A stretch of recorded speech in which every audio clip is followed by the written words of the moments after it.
सांसदहरूलाई स्वकीय सचिव चाहियो। कसलाई?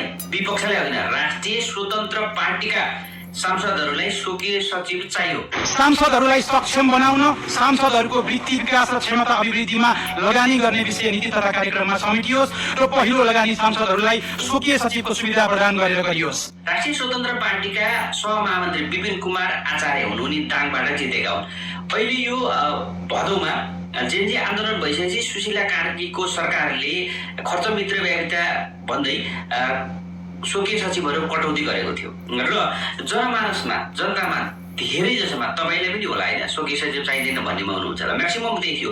राष्ट्रिय स्वतन्त्र पार्टीका समर्थकहरूमा सबैमा यही थियो। तर अहिले राष्ट्रिय स्वतन्त्र पार्टीका सांसदबाट नीति तथा कार्यक्रममा बोल्दै विपिन कुमार आचार्यले यो भनिएको थियो र यहाँभन्दा पहिला पनि विपक्षीहरूले बरु भित्रभित्र भनेका थिए, बाहिर भनिसकेका थिए। तर राष्ट्रिय स्वतन्त्र पार्टी खुल्ला यसरी माग गरेको छ। यहाँनिर यही कुरा यहाँभन्दा पहिला पनि उठेको थियो र प्रधानमन्त्री बारेल शाहले जसलाई चाहियो, जुन पार्टीलाई चाहियो उहाँहरूले माग पठाउनु पर्यो अथवा चाहिँ माग गर्नु पर्यो भनेर भनेका थिए। तर अरू पार्टीले माग गर्न सकेका थिएनन्। यो त गाह्रो पर्छ, स्वकीय सचिव फेरि बिउदाने भनेपछि कसले भन्न सक्ने? तर राष्ट्रिय स्वतन्त्र पार्टीको आँट त खतरै छ।